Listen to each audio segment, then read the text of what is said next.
We are live for episode number 106 of Empire State of Baseball. It is Tuesday, October the 15th, 2024. We're airing on Instagram, X, and YouTube. And as always, powered by StreamYard. And it's a two-person show because, you know, and this stuff could happen, man. This is stuff you never know if Tom or Joe's going to show up. Oh, I lied. There's Joe. And there goes Joe. I don't know what's going on. So Joe's playing mind games with us right now. Let's try to get him up here. Joe, there he is. There he is. There's our guy. Joe, you all right? You figured out your computer glitches bad over times there? I have.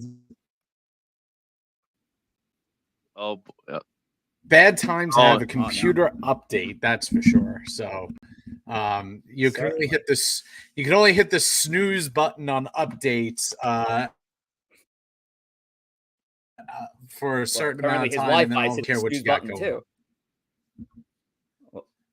Oh boy, Joe's having a lot of technical issues on his end. And while he's kind of figuring it out, Joe, you can figure it out. Don't worry, I'll grab the talking from here. It's been a crazy week, Corey Favs. I know we got a lot to get into when we get into the rundown, which you're going to go over eloquently. But as always, we like to shout out our chat. So let's get to the chat real quick before we continue on with tonight's show. Of course, as always, Jacob Petruzzi. Always chiming in first. Smack that like and sub button for the fellas on your way in. We do really appreciate that. All those types of engagements is fantastic. So thank you all for joining. Now we have a newbie in the house. A-Dog 49 just came from the Twitter space. I believe this is Anthony. Anthony was just on Yankees Pod, and shout out to the fellas over on Yankees Pod. And we'll hold that thought for a quick second. But welcome, A-Dog, and hopefully you enjoyed tonight's technically glitched version of Empire State of Baseball today, which kicked off at 6:30. And speaking of Yankees Pod, one of the hosts of Yankees Pod, our guy, Boogie Down Bombers. Give a follow at Bronx Baby Bomber on X. He always has a lot of great takes. That's our guy, Boogie. And there goes Joe once again. So shout out to Boogie. He says, thank you to the guys that checked in on Yankees Pod today and came over here. Really do appreciate you all. Joey Bag of Donuts, the host of The Morning Drive, is in the house. He goes, I love having Joe and Rich in the spaces. We need Tom and Corey. Now Corey's been showing up, though. I'll give Corey credit. Yeah, I've been on a lot of spaces this week. Corey's been peeping in under the ESB NYM account. Yeah. So he's definitely showing up. We definitely need a little bit more Tom. And, of course, Christy Evans, also of Yankees Pod. Shout out to Chris. And everybody in here. We do appreciate about 15 people that just joined us. So hopefully we get a few more in here before we go to the Yankee game, which kicks off at 7:38 p.m. Eastern time. We got more details on how else you can listen to tonight's ALCS game too. But Joe's back. Joe, you look good. Thank you. I appreciate it. There we go. That's the Joe we need. I got the rollback Admiral quarter zip. I know that's early for the rollback, but Tom's not here. I figure I'd do Tom's shop. Well, and honestly, I'll tell you what, that was a good time because we'll just say, listen, you want to go ahead and place that order with throwback. I actually just placed an order a couple of days back with the Wospil 15. So go ahead, place your first order with throwback. Honestly, this is like my 5th order. As long as you have enough email addresses, you could keep using the code. That code is Wospil 15. I love throwback. This will be my 5th polo I've had from them. Super comfortable. I wear short sleeves all year round. So in the summer, they're really cool. In the winter, they're just comfortable shirts to wear around. You don't feel tight or anything like that. So I love it. Give it a check. Wospil 15. Yes, sir. Wospil 15. Thank you very much, Corey. And Corey, while you're at it, let's run down tonight's episode. What's the expectation for the few who have joined us and the many who have yet to join us here on Empire State of Baseball? Yeah, so for tonight, we are going to start off with the postseason push. Now, for those of you who've been following us since day one, we started this podcast spring training of 2022. This is the very first time that we have both teams in the CS round at the same time. So Very exciting show tonight. So we'll start with the postseason push, talk about everything in the postseason. Trick of the trade will be our game segment tonight, where we have to guess the missing player or players from a trade. And then a New York Stock Exchange. Everyone loves this segment. We do the Bulls and Bears each week. We're doing something a little different tonight. And then in our show from 2 weeks from now, we're going to do our top 10 Bulls and Bears of the year. So for tonight specifically, we're going to reveal the top 10 Bears of the 2024 regular season. When we do the segment again a few weeks from now, it'll be the top 10 Bulls of the year. So again, regular season only. We're not doing the postseason. Top 10 for both Bulls and Bears. So you'll get the Bears tonight. Very nicely done. Looking forward to the bottom 10 Bears tonight. It's going to be a lot of fun, and I'm sure there are going to be fans who are going to be pissed off after they see our list and to see who's up towards the top. But we'll get more into the list later on tonight. But we're going to kick things off with the postseason push. And you know what? We'll start things off with the New York Metropolitans. And the Mets yesterday splitting the series with the Los Angeles Dodgers. So the NLCS will rage on to Wednesday at Citi Field. So this is, to me, momentum swing in the Mets' way. And not just because they just took this latter game, but because now, listen, you could close out a series at home with the home crowd on your side. And we've seen Citi Field rock over the last week in the National League Division Series. And that place is going to be just as electric for the NLCS welcoming the Dodgers. So, Joe, we'll start with you and go to Corey. Your thoughts on your New York Mets as they start Game 3 tomorrow night? Yeah. How's my connection? Am I good? Good. You're good. You're good. Okay. No, listen, when you are the road team, especially in a championship series, the objective is to win one of the two games. It is to split on the road and bring it home. The Mets did just that. They did exactly what they needed to do. I disagreed with the way they handled Game 1. I didn't think Senga should have started. I think they should have went with Minaya Game 1. It turns out that they'd rather have saved Minaya for the matchup against the bullpen game. That worked out. It looks like the Mets weren't going to hit Flaherty anyway, but the Mets have to feel really good about the position they bring themselves in. They're coming back home. The Mets have shown that they can win one in LA. So the objective for the Mets now is win 2 out of 3. As much as I would love to win the next 3, win 2 out of 3. The Mets now have the pitching advantage in each of the next 2 games. I think that's going to be a really big importance. They got Severino going, and they got Quintana, who's only given up 1 run this postseason in his games that he's pitched. So at this particular moment, the Mets should feel really good about themselves. The most important thing was yesterday was that Lindor leadoff home run. That set the tone for the Mets for that game, and there was nothing more that you needed. They talked about the Dodgers scoreless streak. They talked about Ohtani and all this stuff. And there was nothing more that the Mets needed than to hit that home, than for Lindor to lead off that game with the home run, put all that to an end, and turn around and tell the Dodgers, this is not going to go as easy as you think. This Game 1 was a fluke, and we're here to stay, and we're here to play you to the end. And that's what the Mets showed yesterday. Yeah, no, 100%. And if you would have told me before the weekend started that we'd be coming into the Citi Field part of the series tied at 1-1, I would have signed up for it in an absolute heartbeat. In a weird way, it actually works out that the blowout happened the way it did in Game 1, because you could have started anybody. You know, you could have got Senga could have went out there and threw an 8-inning shutout. It wouldn't have mattered because the offense couldn't put anything together against Flaherty and then the remainder of the Dodgers bullpen in that particular game. So you know what? You got blown out in Game 1. So be it. You go to Game 2, and like Joe said, you start off with the bang with that Lindor home run. Before you know it, that game was 6-0 pretty early too. So kudos to the Mets. Again, it just shows their resiliency. Game 1, as bad as it started, a lot of people like, oh, this series is over. That's the Mets fans. But a lot of people like, oh, here's the Dodgers, the powerhouse. Who's going to stop them? Well, guess what? The New York Mets came out in Game 2 and did the same thing the Dodgers did in Game 1. Now, the Dodgers made it a bit interesting, and that's because the Mets pitching has one Achilles heel. They like to walk a lot of batters, but ultimately the bullpen did work out of trouble and seal that game. And right now we're sitting in the exact same spot that we were when we did the show last week. Last week, same thing. They started with the Phillies 1-1, took it home. It never made it back to Philadelphia. The Mets have the same exact opportunity now. They could end this at Citi Field. It's a little tougher. You have to win 3 in a row as opposed to 2. So it's tougher to do it. But the Mets essentially control their own destiny in terms of keeping it at home. And even if they walk out of this home series 2-1, all right. So then you're up a game on the series. Now you're taking it back to LA for 2, and it's a coin flip. You just got to win 1 of 2 as long as you win your set at home. So the opportunity for the sweep to hopefully advance. Worst case scenario, you want to be 2-1 with 2 chances to win it in LA. I want to talk about this guy right here, Sean Manaea. What a revelation for the New York Mets. Manaea, who was signed prior to this season on a 1-year, $14.5 million deal. He's got a 25-player option. My assumption being he's probably not going to take that option because I think he's earned himself a nice bit of change.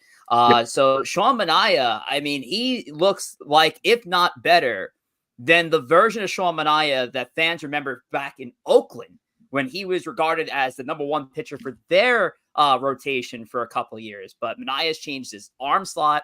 He's got that funky warm up in the bullpen where he goes from the pitching mound on the left side to the catcher's plate on the right side. Real crazy stuff. But Manaea this year, well, rather in the 3 games this postseason, 2.65 ERA. He's 2-0 in these games, 17 innings pitched, 17 Ks, to strike out an inning. He's got a 1.00 whip. He's been incredible. Your guys' thoughts on Sean Manaea, and will he be a New York Met in 2025? Joe and Corey. Yeah, I mean, he's been absolutely fantastic. He's been not only the best pitcher on the Mets, but one of the best pitchers in the postseason. Listen, he ran out of steam a little bit yesterday in that 6th inning. But overall, you cannot complain. He held the Dodgers heart of the order in check. Ohtani had Ohtani's first 2 at-bats against Manaea were as bad at-bats as I have ever seen from Ohtani. I mean, the first fastball that Ohtani swung through for strike 3, Ohtani didn't look like he was expecting something that was 50 miles an hour. And then the second at-bat, he flailed at a fastball on the outside corner. It just looked like he had him so confused. He's done a phenomenal job. He did a phenomenal job against Harper and Schwarber. You can't ask for much more than him.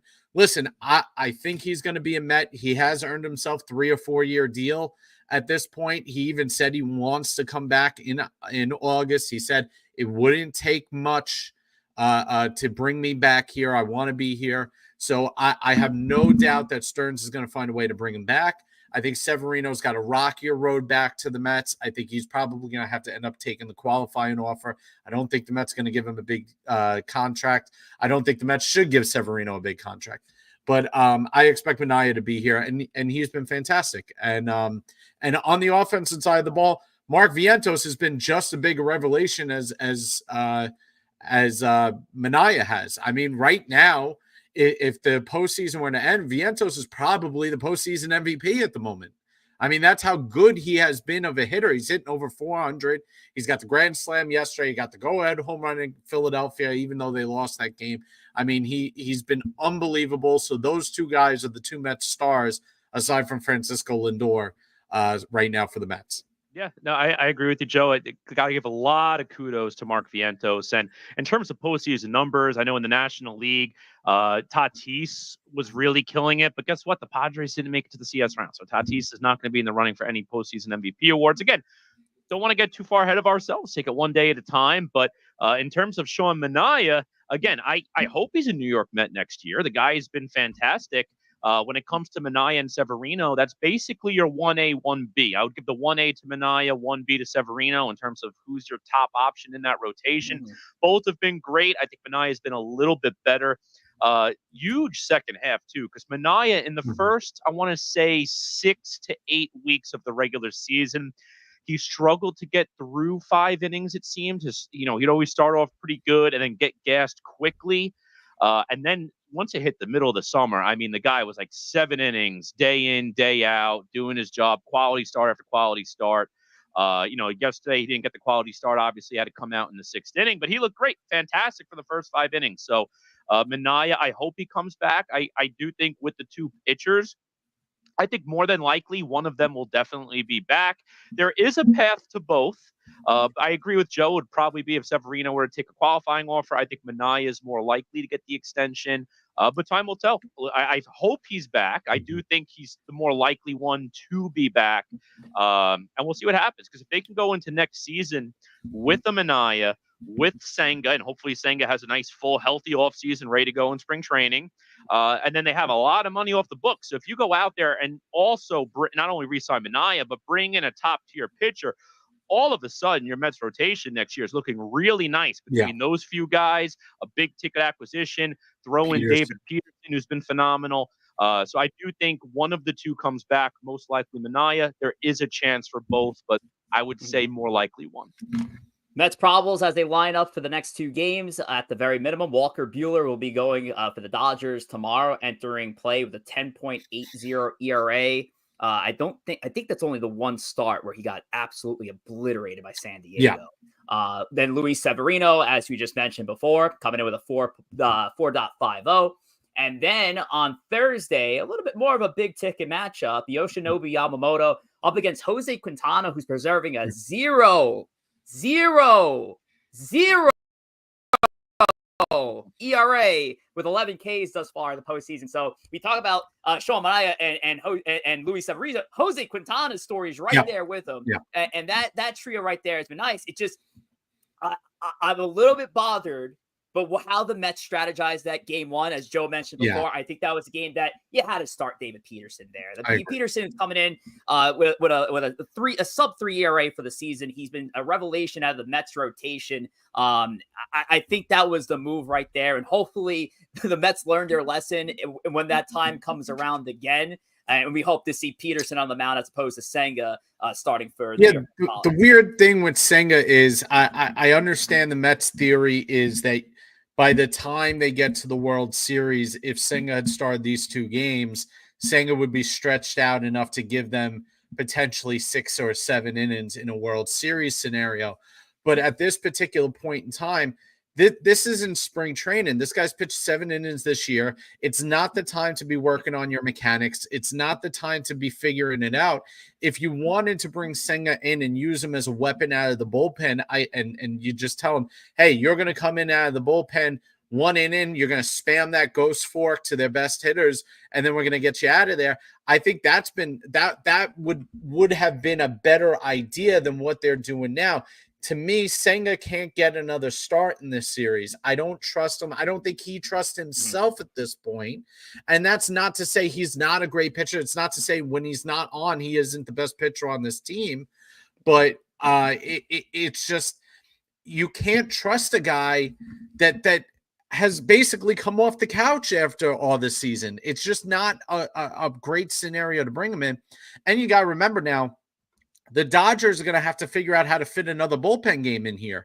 The Dodgers only have 3 starters. So if the Dodgers go into, I'm willing to bet that the bullpen game comes after Yamamoto's start. If the Dodgers split with the Mets, if the Dodgers are down 3-1, there's no way they're going to a bullpen game. They're going to have to move up Jack Flaherty. And then they're going to have to go into Dodger Stadium with the bullpen game. Well, that game's guaranteed, Joe. Because that's game 5. You guys tied 1-1. That's a guaranteed game. No, right. So, but I'm saying is if the Dodgers go into game 5 down 3-1, let's say the Mets win these next 2 games, there's no way you're putting a bullpen game with your life on the line. You can't do it. Yeah. So then Flaherty's got pitch game 5, and then your bullpen game is game 6 back at home. So I don't know what the Dodgers are going to do here, but the Mets need to take advantage of the pitching. First is, if you get to Buehler, you really put the pressure on. The Dodgers burn their bullpen, and now Yamamoto, who's been shaky, has to go down 2-1 with the Dodgers feeling all the pressure in the world. So the Mets need to set that tone. The Mets have their rotation set. I would go to Peterson. I wouldn't go to Senga again. I'd find a way to get Senga in the game late in the 7th or 8th inning, try him out there, and see how that works one day. Yeah, the big thing, if the Mets can come out and win this game tomorrow, and I don't care if it's a 1-0 victory, I don't care if it's a 10-9 victory, just go out and get the W tomorrow. When you're playing against Yamamoto, I don't care how good Yamamoto starts the game, because I don't trust him really getting much past the 5th inning. I don't trust it at all. So if like we were saying before, if Yamamoto, if you gas him up and he's out by the 5th inning, now you're going 4 innings of bullpen baseball, then potentially following up with a bullpen day, or you're starting Flaherty on a 1 day less of rest. That's the big kicker. So, I'm not worried about those. Quintana too. I mean, like you said, phenomenal start. And both of those, I mean, big games that Quintana pitched. And he pitched in the Brewers series, the Game 3 elimination game. He pitched in the game that the Mets won it last week versus the Phillies. And I got to give Quintana a ton of credit, because he was, of all the guys in the rotation, again, assuming a 4-man rotation for the playoffs, he was the one guy I was most worried about, because you just don't know what you're going to get. It's a flip of the coin with Quintana. He can go on these stretches where for 3 or 4 weeks in a row, he looks phenomenal. And then for 3 or 4 weeks in a row, he looks terrible. And that's why his ERA was floating around 4 in the regular season, because he has those great stretches and the bad stretches. But thankfully, for the New York Metropolitans, he started off this postseason on one of those great stretches. Before we switch to the Yankees side of the house, because we got to get into a bit of Yankees talk, let's shout out the rest of the room here. Sierra Yeager in the building. What's going on? Future, what's happening? I think Future's actually at Yankee Stadium as we speak. I heard him before. Nice. He sounded like he was in the stadium. So I think he's checking in live from Yankee Stadium. So we do appreciate that. Pars, sup everyone, like and subscribe. Thank you very much. The fiance's in the building. Game 2, baby. Boogie, subscriptions are free, which Boogie found out early this year. Old man, he thought you had to pay for the YouTube subscription. No, the subscriptions are completely 100% free. So if you're in here already, you haven't subscribed, what are you doing? And make sure, hey, we're still on the road to 400. It's been a little bit of a, it's a stall on the road there. We could say we've been sitting around the 380, 390 mark for a month or so now. But, football is back. Hockey, basketball is coming back. So baseball's taking a little hit. But yes, let's get the subscriber count up. I would love to get to that 400 mark before the season's over, which is only in a couple of weeks' time. Big Slick asked Joe about Weaver. His take is bad. So, and Chris, and we'll get to Luke Weaver in a little bit. CK, there will be no bad takes about Weaver in my presence. So, Joe, I mean, we'll bring up the Yankee slide deck here, but yeah, you're a little hard on Luke Weaver adopting the Yankees closer's role, and yet he's looked nothing but nails for this team out of the role. No, I mean, there is no doubt he has been absolutely phenomenal for them down the stretch. There's still, for me, it's still, I know he's been nails. And he's been phenomenal the few games he's been in so far in the postseason. I'd still be nervous. This is still a journeyman pitcher. He doesn't have a lot of closing experience. I still have a slight now. Granted, I'm doing that with Diaz every time he comes in. I think you do that almost with any relief pitcher. But that's just my thing. Is that but again, postseason. Guys get hot. It's unexplainable. And guys you wouldn't think are lockdown players will become lockdown. I mean, this happens all the time. It's why the Mets got Ryan Stanek. Stanek all of a sudden in the postseason looks like Goose Gossage. Why? I have no idea, but it's hard to explain. But Weaver's been great. And it's just the lack of closing experience is the thing that gets me nervous about Wheeler. To his credit, he hasn't shown that that's an issue at the moment. Yeah, I mean, Weaver really is like catching lightning in a bottle. I mean, you're getting a guy who came in, did a great job, took over the closer's job, did a great job there, and now the postseason started. You get worried, is that going to continue? At least thus far it has. Also have to give shout out to your ex-closer, too, because Clay Holmes has looked pretty good in the playoffs, yes. And that's been a big piece. I mean, both of those guys, again, limited sample size, but both of them have no earned runs allowed in this short postseason window. So got to give credit to both Weaver and Clay Holmes in this instance. But listen, we'll see how long it lasts. For right now, it looks like there's no signs of slowing down. And looking at the other side of the ball for the Yankees on the offense, how about Giancarlo Stanton? I mean, you want to talk about another guy who's red hot. It is absurd. He's basically playing like it's 2017 again, hitting bombs, stealing. The stolen base is the best part. Because, I mean, that is mind-boggling that he stole that base. But if Stanton is hitting well, man, I mean, that just adds such another element to your lineup. Because ideally, if you have Soto, Judge, and Stanton, both, all three of them being able to hit a home run at every given moment, I mean, that just deepens your lineup. It puts strain on the other team's pitching. You really have to attack the other guys. And if other guys are getting on that lineup and setting up the table for these big sluggers, that makes it some potent offense for the Yankees. Yeah, I mean, Giancarlo, October Stanton is real playoff G, whatever you want to call it. He's been incredible, and he was going into this postseason, I think, with about a 260 line. And I know there are some fans that had the narrative of, well, even though he's come up with some big hits, it's not like his batting line's impressive in the postseason. Well, honestly, in a sample size where you've played 6 postseasons with the New York Yankees and your 260 average is comprised of some of the most clutch hits in the postseason, I think every fan's taking that up and down. Like, Giancarlo's been incredible. The home runs are just coming at the right time, and yesterday's was proof of it. It was a nice insurance run. The Yankees won a 5-2 game, but in the 8th inning, when Tim Hill's on the mound and you're looking at a second and third one out or none out situation, that Stanton home run becomes vital, and that's big time. So love seeing Big G get back right to the mix as if he hasn't missed a beat in these big postseason games. Luke Weaver, yeah, we talked about Luke Weaver. Still, he's doing his thing. It's incredible because we were talking about this on Extra Innings a couple times out when the Yankees made the switch from Weaver and Clay Holmes. We had thought in September, like, hey, like, that's pretty late, and you're not giving a big enough sample size for any of those two pitchers to adapt to their new roles going to the playoffs. How can you trust it? It's worked out. It's worked out thus far, and we still have a ways to go to see if those two pitchers continue to put up the numbers that they are putting up in their current role. But you love seeing the bullpen has been great. I think one other note I had on the Yankees. Oh, that's right, Aaron Judge. So Aaron Judge still looking for that big hit. He had a double in the last game of Kansas City Royals ALDS series. You're starting to see him start to come out of it. There's a lot more harder hits. He had the strikeouts on him were called. Some of the strikeout calls were ridiculous over the last couple of games on the big man. But I do think Aaron Judge is going to be turning that corner. And Joe, they're going to need it. The Yankees should not have any plans of success if Aaron Judge cannot produce in this postseason.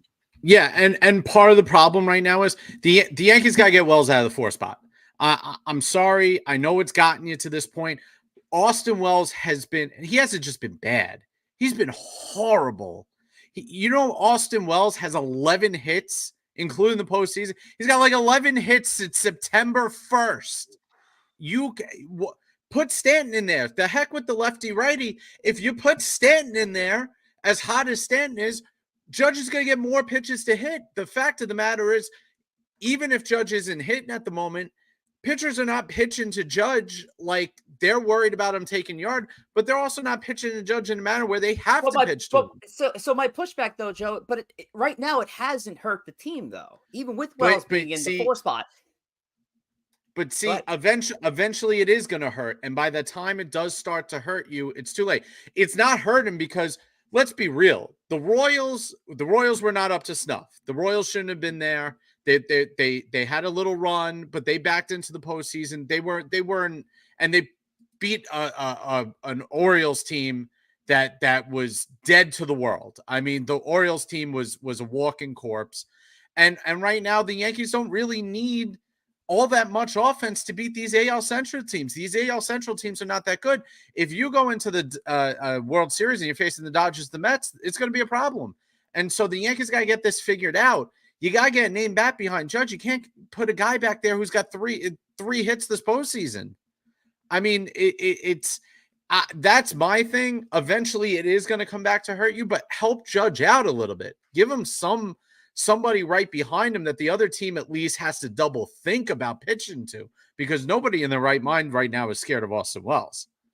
Yeah. And I'll tell you what, too, with Judge, slumping a little bit now, too, it just makes what Stanton's doing even that more valuable to the Yankees. The other thing that's working out for the Yankees right now, and again, if you're looking at the averages, I mean, Joe said it, you got guys hitting 100 like Austin Wells in the middle of that lineup.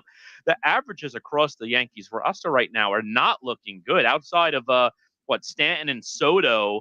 I think the next best of the qualified players is Verdugo at 230. You have a ton of players hitting in the 100s, but they got a lot of walks. So they're working the count for these pitchers. They're getting a lot of guys on base. You get a lot of traffic on base. Eventually, they're going to start to score. I mentioned it before about that being the Mets' Achilles heel. Look at the game yesterday. The Mets couldn't control the zone in the 6th inning. That's when the Dodgers scored 3 runs because you walk the first 2 guys, then you get an error, you walk another couple of guys, all of a sudden, it's a 3-run score and it's a 6-3 game. That's the thing with the Yankees right now is they're not getting the big hits necessarily in terms of everyone hitting at the same time, but they're getting guys on base by drawing these walks. I mean, look at Gleyber Torres, 6 walks thus far. Soto, in addition to hitting 353, he has 4 walks. Aaron Judge, he's only hitting $133. Now, that's got to improve. Don't get me wrong. But he's got 6 walks. Well, it shouldn't be any shock. I mean, we updated the team stats every week when we're in the regular season. The Yankees never lost the number 1 position in on-base percentage across the league. So this is not a shock. This is the game they've played. You just want to see now, like, okay, you're stacking up the runners. Got to cash in on opportunities. Last night's game, you had 2 long balls, you had 2 wild pitches, you had a sac fly. Not a lot of cashing in when those first 3 innings, you were putting up at least 2 base runners an inning. So you have to still, the offense still has to come together because you're not, like Joe mentioned before, there's no doubt about it. The Dodgers, the Mets, the National League has played a different style of baseball, whereas the playoff teams in the American League, it's a little bit different, a little less offense, more defense, more pitching, which is great, but you're going to need the bats to come through at some point, and you have to start now. Go ahead, Joe. It's also going to come back to bite the Yankees. If they're on cruise control, they're not playing their best game, and they never have to turn it into the next gear. The Dodgers and Mets have now been battle tested. The Dodgers and Mets have been brought to the brink on multiple occasions. If the Yankees don't find some kind of challenge in this series where they really have to get going, where they have to start making adjustments based on what's going on, they're not making adjustments to the lineup because they keep winning, but there's nobody pushing them at the moment. And when you get to the World Series and you're going to go through one of these NL teams that had to fight and scratch and claw their way to get there from the NL because they had to go through either the Phillies and the Padres and the Mets or the Dodgers.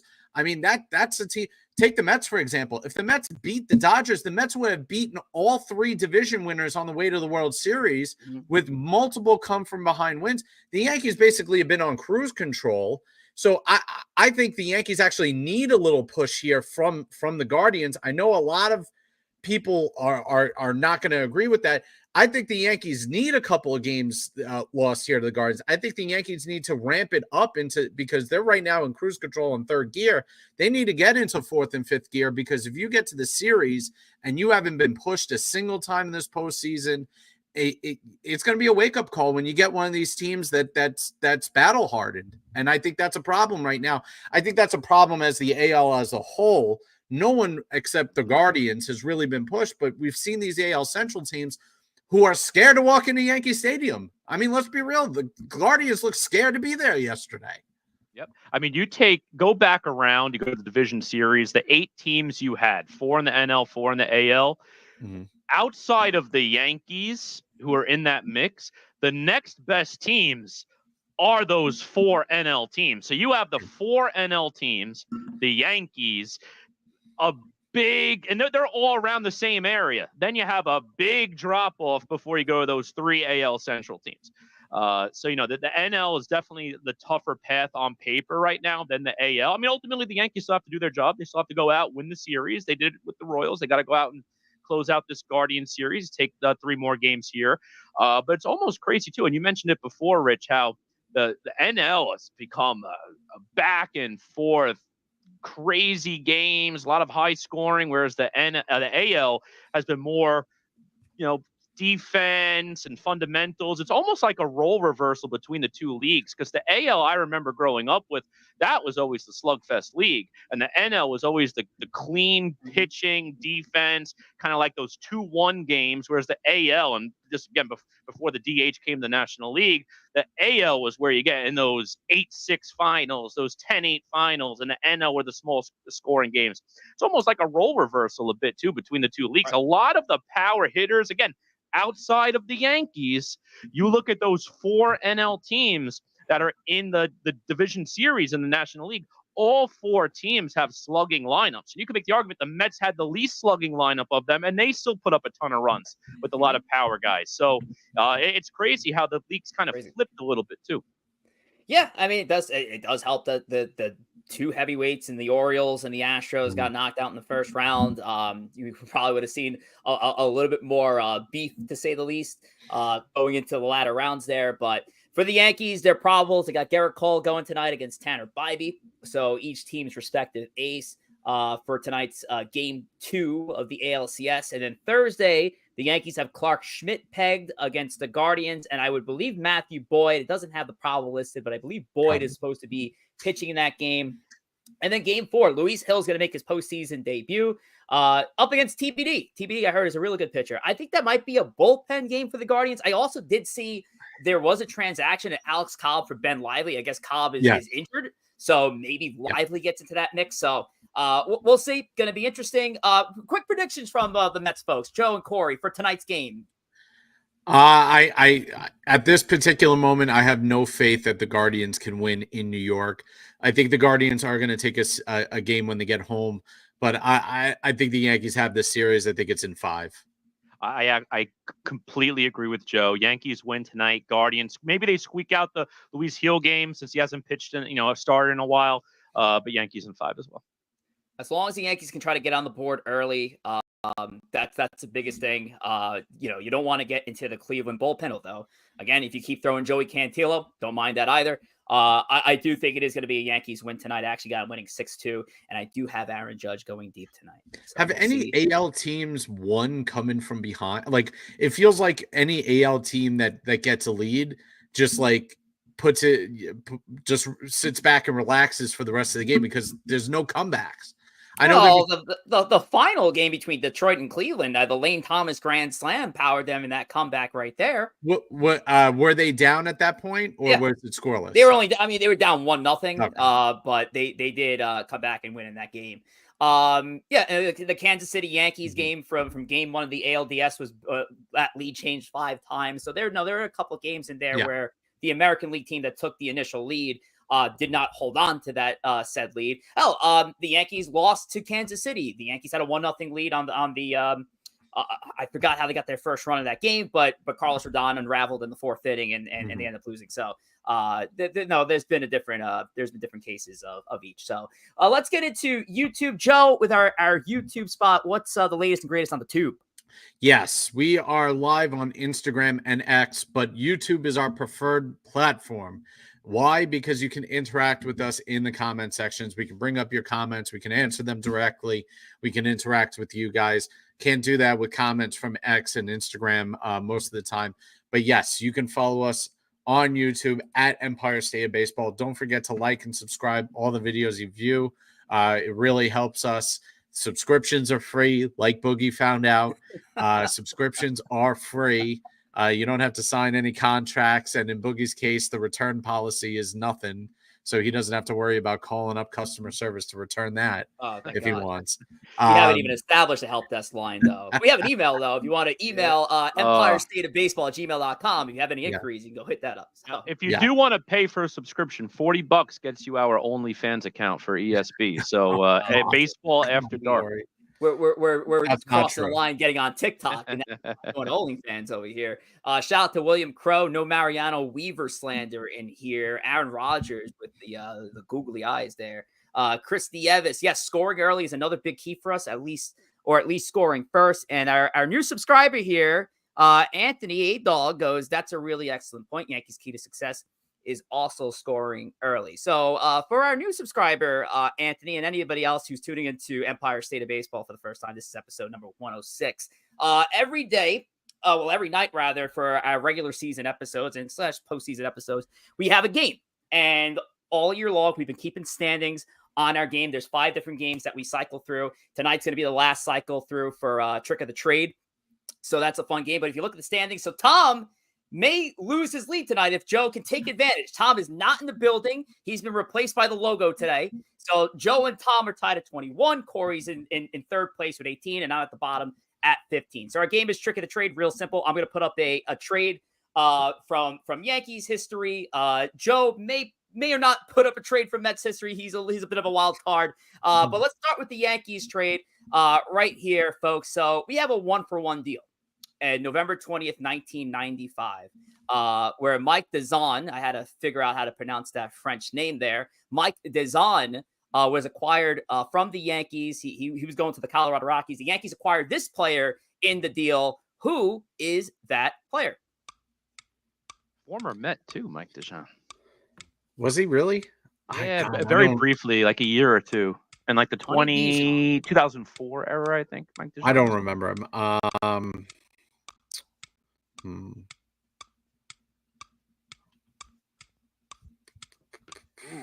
All right, 95. And again, this could be any direction. We don't have any hints just yet. Any good guesses in the chat? You didn't give any hints yet, right, Rich? So we'll do a first guess. No, so I mean, I will do this. So the trade happened in 1995. So this player was a part of the 90s dynasty Yankees. Okay. All right. I think that's a solid first. All right. So that at least gives us a good range. The original Mike Stanton. It is not the original Mike Stanton. Trying to think of those late 90s teams. Who do we got as some players there? I can't see being a stud. Like I don't think it's a superstar player, but it's got to be a good role player on those teams. Mike Dezon wasn't alive. He wasn't alive for that, young man. All right. I'm gonna take a guess. I don't think this is it at all, but just to give out my first guess, I'll say Homer Bush, former guest of the show. Great guess, but not Homer Bush, former guest of Empire State of Baseball. Okay, yeah. So this player is part of the 90s dynasty Yankee years. This is an offensive player, but not a player that was significant in his playing days for the Yankees. Joe Girardi? It is Joe Girardi. That is correct. There you go. Joe Girardi is the correct answer. I mean, he had a significant moment as a Yankees offensive player. I believe it was in the 96 World Series where he had that huge triple that shifted momentum in that series. And of course, the Jim Leyritz home run that we did talk about months back. But Joe Girardi, of course, winning the championship in 2009 as Yankees manager. But it was a straight 1-for-1 deal between the Rockies and the Yankees. Joe Girardi acquired in the deal. So that officially gives Joe the lead here in our standings. He's up to 22. Tom now in second place at 21. This is what happens, Tom. This is what happens when you want to golf today. Now you lose your lead. All right. So Joe has a chance to continue to pad his lead because Joe has the next trick of the trade. So let's take a look at that. Okay. Since the Dodgers are here, let's go with July 31st, 2008. One of the biggest blockbusters I can remember. Manny Ramirez goes to the Dodgers. In return, the Boston Red Sox get Jason Bay from the Padres and from the Pirates, and the Pirates get the following list of players: Craig Hansen, Andy LaRoche, Brian Morris, and this future All-Star player. Is it McCutcheon? No, not Andrew McCutcheon. Not Andrew McCutcheon. Okay. Future All-Star player.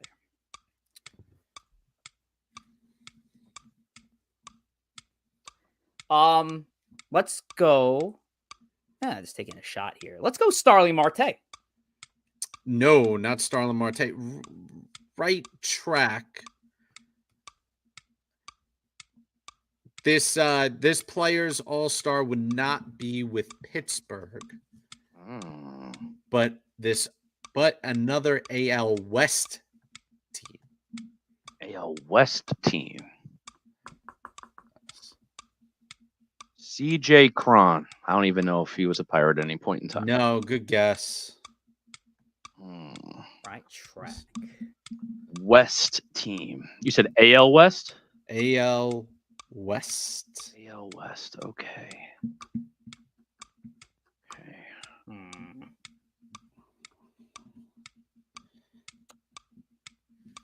Josh Reddick. No, not Josh Reddick. Again, right track. Right track. Right team. I believe right team. He was in Oakland and Houston. He would also no, I'm sorry, not Houston. He would also be on a St. Louis team that would lose to the Cubs in the playoffs in 2015, who would also go on to lose to the Mets.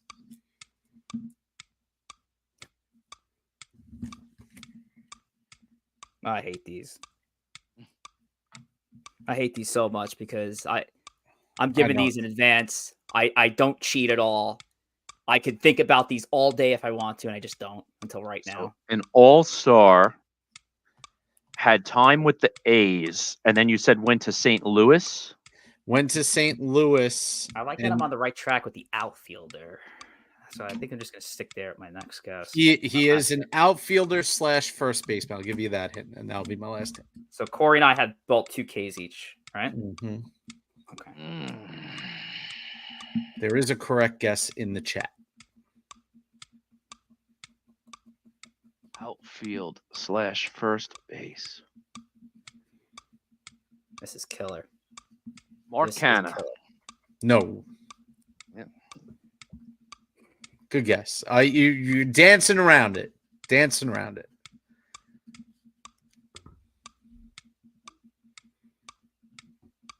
Damn it. 2008. I can't. Nate McLouth. Yeah. No. Ooh, I like that. It was Brandon Moss. Brandon Moss. Yeah, I wasn't going to get it. I don't think I was going to get there on Brandon Moss. But no, I very familiar that Brandon Moss was a solid young corner outfielder. Never really put it together. You said he played a little third base too? I thought he only played outfield. No, outfield and first base. Oh, outfield and first base. First base. If you remember, I believe it was in St. Louis where he was splitting time at first base. Wasn't it with like Craig or something? Him and Craig play a lot of first base, and they were switching on and off. Anyway, so yeah, I know I needed the point there. But I was gonna do Jason Bay originally. I was like, Corey's gonna nail that in 2 seconds. That one I would have got Bay. Yeah. So, and I thought Andy LaRoche was not. If it was Adam LaRoche, I think I would have gone with that. Yeah, because the funny thing is, I wanted the Mets to get one of the 2 outfilders that year. I wanted the Mets to get Bay or Manny because that was back in 2008 when the Mets were, trying to overcome the 2007 collapse. They ended up getting neither, except they got Bay a couple years too late. So somebody let Tom know he lost his lead. Joe is now up by 2. He's now got 23 to Tom's 21. Corey still, I believe you're at 18, and then I'm at 15. So I think I'm going to need to get every correct answer from here on out to have a shot at this. But let's get to the socials, starting with Corey first. Corey, we'll talk Instagram, and then we'll throw it over to Joe about X. Yeah, so for Instagram, go ahead and join our 5,300 plus followers. We're just on the cusp of 54 too. Might crack that by the end of the night. But go ahead and follow us at Empire State of Baseball, myself at Corey Favs, Joe at JR Pugs, Rich at Rich J. Rivera, and Tom at T. Wospil. Again, go to the gram. You'll get all our archived segments, all our meme reels.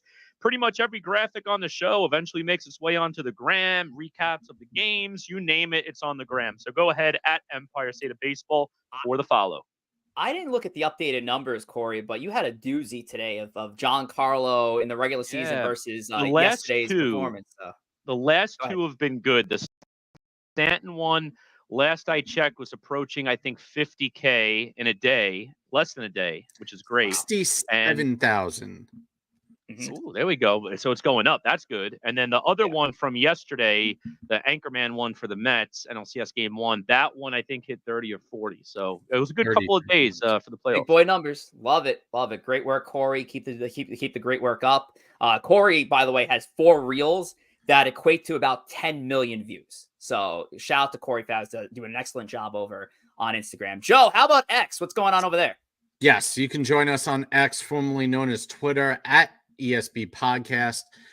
You could also follow our subsidiary accounts at ESB NYM and at ESB NYY, both of which have been extremely active in the last few days. You can also follow our personal accounts, Corey at G Gory, myself at JR Pugs, and Rich at Rich J. Rivera, Tom at T. Wospil, although he's irrelevant right now because he didn't show up today. And then you can also follow our extra innings host at Sierra Not Missed. as well. Sierra, big into helping us on the spaces and things like that. So follow us all on there. We've been very active, very involved with spaces lately. We've been interacting with all of you. And Sierra's really been doing a great job over there too. Mm-hmm. So shout out to Sierra. And we have a complaint from Aaron Rodgers. Can I file a complaint on the ESP NYM accounts? Why don't y'all go live on spaces under the NYM account? I don't want to hear Met talk on the main account. Now, again, Corey Favs has been showing up on the NYM account, so I think this is more directed at Joe. So Joe, go ahead. Well, listen, I mean, we got still use the main account. We got drum up support. You know, we want people who are in these spaces that are not normally in the spaces to see us and join us and follow us. That's why we do it. I always announce who's on the account when I'm in there. So, you know, it just depends. It depends. And not all people follow the NYM account. So it gives us more time to talk about it.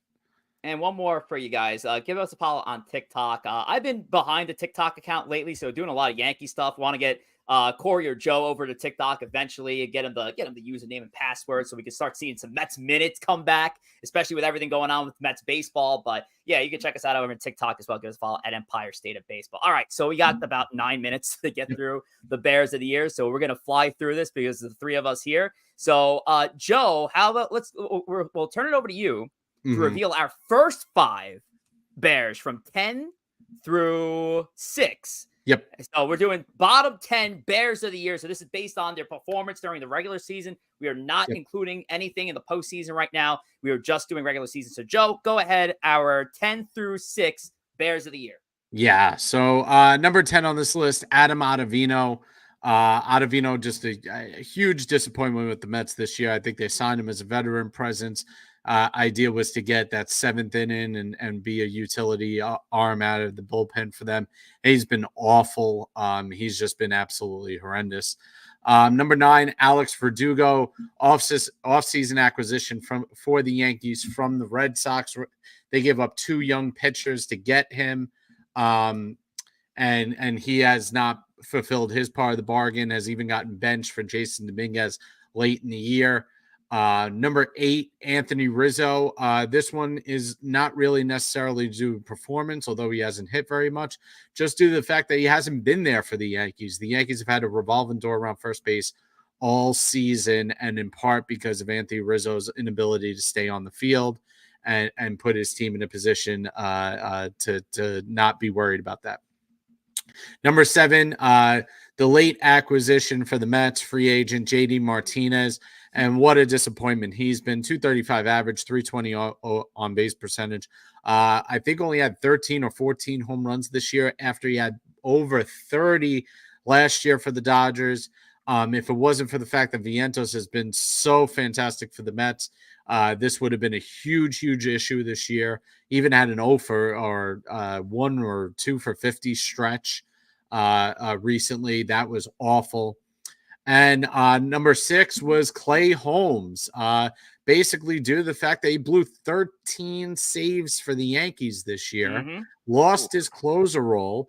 And while he's been good out of the middle of the bullpen in the playoffs, he has been a disappointment, to say the least, in the closer spot for the Yankees this year. Yeah, to say the least. I mean, you look at the 3.14 ERA and you're like, damn, that's actually pretty good for a high leverage reliever. But the 13 blown saves is really what knocked him into that list, 100%. So that's our 10 through 6. So we're going to switch over now to our next part of the list, Corey Favs. Let's hear who got the number 5 and number 4 spot. Yeah, so going ahead and looking at our top 5 on the list, we got Jeff McNeil cracking the 5th spot on the Bears. And again, very upsetting year for Jeff. I mean, we're just a few seasons removed from a batting title. This was a guy who used to always be a 300-plus contact hitter, line drives into the gap, the occasional pop. And I don't know what happened, but that 238 average is a far cry from what we're used to. So Jeff McNeil cracking the top 5s on the Bears. Former Met and current Yankee Marcus Stroman also cracks the Bears list. Now, they brought Stroman in to try to be that middle of the rotation starter, try to lock up that third starter's job for the New York Yankees, and he came out and pitched to a 4.31 ERA. He was so inconsistent that he actually lost his spot in the rotation and shifted between the bullpen and the rotation down the stretch there. So Stroman cracks the list. Francisco Alvarez, I mean, talk about another player with an unfortunate fall from grace. This guy cracked the top 10 Bulls list last year at number 10 with a very nice full rookie season. Unfortunately, the powers disappeared. I don't know what happened. He was hurt. He had actually had a very good first 5 or 6 weeks of the season, got hurt, never recovered. I mean, he's been brutal in the playoffs as well. Anthony Volpe, again, another player kind of struggling, not living up to the full expectations. 243 average, only a 293 on base, 657 OPS. We pretty much all expected those numbers to be way up. So, we'll see. Again, for those couple of guys, top Volpe and Alvarez, careers are still young. Plenty of time to turn around. Hope to see both these players on the Bulls list next year. But unfortunately, for 2 playoff teams deep in the playoffs, we need these players to step up. Yes, sir. And our number one Bear gives me the absolute displeasure or pleasure, depending on when you ask me, of who is going to be our number one, our bottom one, the worst player who we believe plays baseball in New York. And that number one player is DJ LeMahieu. DJ LeMahieu, and maybe it's a little unfair to DJ because there are just not enough games compared to the rest of the cast, but you're going into the season expecting DJ LeMahieu to be the starting third baseman of the team. He obviously has the unfortunate injury in spring training. He comes back middle of the season, but early enough where he accrued enough at bats to make this bottom list. And still, DJ was a struggle bus. He continued to ground into easily turned double plays. He has not fulfilled the Yankees contract that they offered him back in 2021. And this was a contract that me personally had issues with from the very beginning, giving a 31-year-old second baseman when you have a second baseman who's 6 years younger with more pop, for more control, with who's got a higher ceiling in Gleyber Torres. Why are you bringing DJ LeMahieu in the fall? The Yankees are right-handed enough then. And they brought him in. He has not looked good for any bit of this 6-year deal, and he still has 2 years remaining.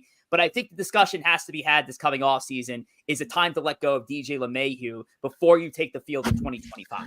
Yeah, I agree. DJ's getting paid, close to $20 million. You got to be better than that.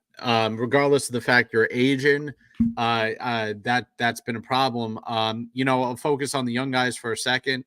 And that's similar to Marcus Stroman. Stroman's making $18.5 million, I think it is.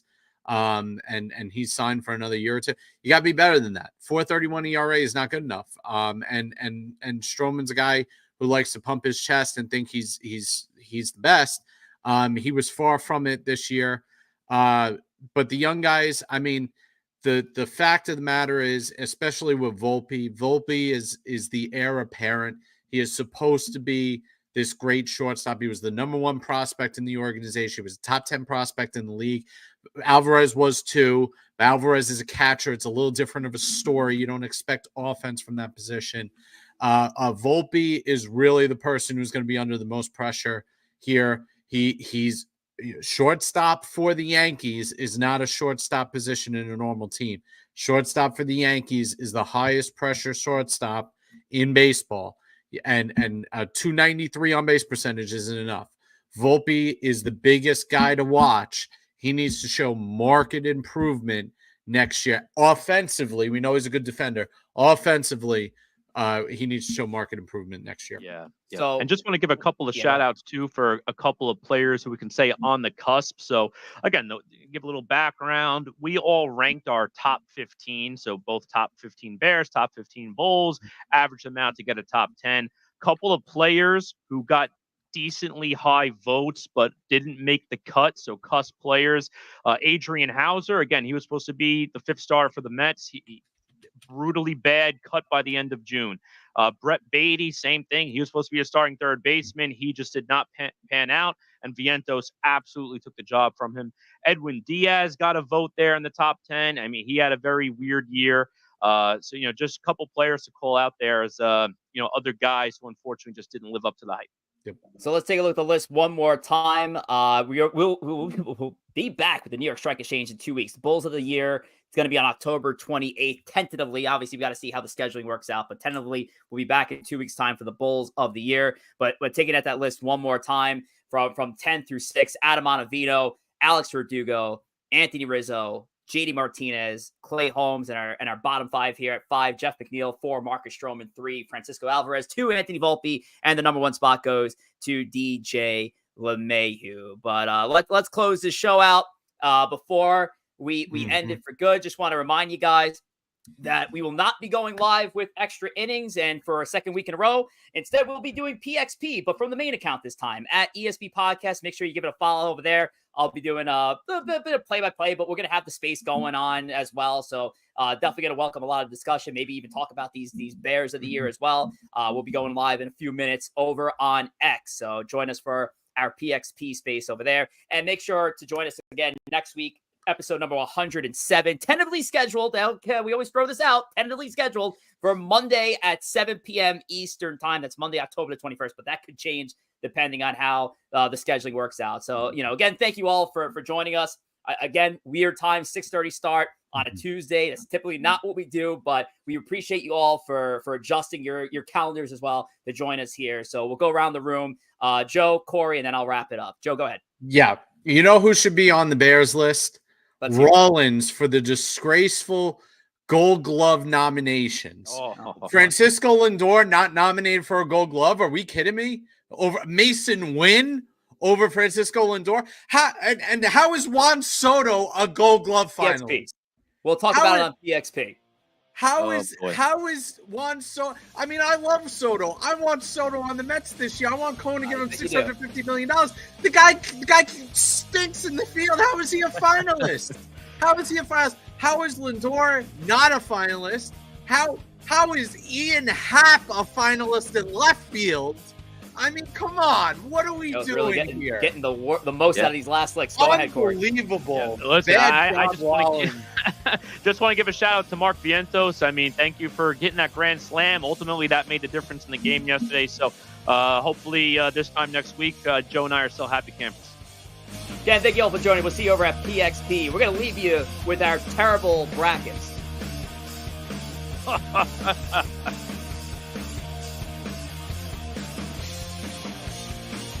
We'll see you Monday or whenever. Take care.